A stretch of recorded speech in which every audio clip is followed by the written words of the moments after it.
Видете, двете сценарија се можни, тоа зависи од тоа колку членовите на партијата се одлучиле да ја ребрендираат суштински партијата.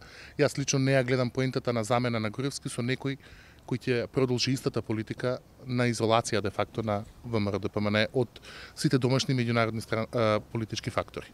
Но тоа е сепак нивна работа. Во основа е прашањето дали членовите кои бараат реформи во ВМРО-ДПМН имаат доверба во сегашното раководство да го спроведе конгресот или пак може да ни се случат два паралелни конгреса во таа партија. На крајот тоа е сепак нивна интерна партиска работа, она што јавноста може да го заклучи е дека мора да има некакво ребрендирање, некакви реформи ако сакаат да станат вистински претендент за власта во наредните мандати. Знаеме дека и во 2003 година на некој начин имаше внатрепартиски разидување и немири кога дојде на власт Никола Груевски.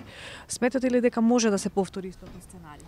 Не е исклучено, ВМРО-ДПМН има историја на подраматични внатрепартиски разврски одошто СДСМ, кај СДСМ е тоа поеволутивно, кај ВМРО-ДПМН е пореволутивно. И минатиот пат со случките во Панорама имаше едни трзавици околу тоа, па дури печатот понатака и така натаму и така натаму.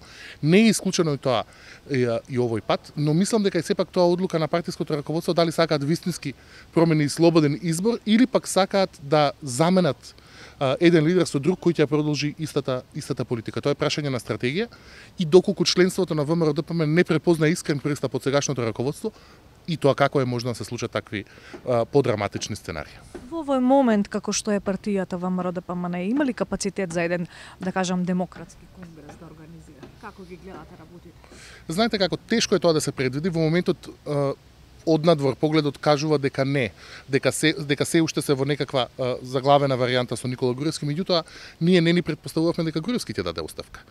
Сепак има некакви индикации дека има раскол во ВМРО-ДПМН околу тоа како да се справат со сегашната ситуација, а најдобар доказ за тоа е малата посетеност на овие протести. Кога сите би верувале дека протестирањето и граѓанскиот револт и блокирањето раскрсници би биле вистинскиот начин да се продолжи политиката на ВМРО-ДПМН, таму одзивот би бил драматично поголем. Фактот што тој не е таков говори дека има размислување и различни во ВМРО-ДПМН и фактот што се појавуваат веќе повеќе претенденти на лидерската позиција е некаква индикација дека таму ќе се разгори борбата.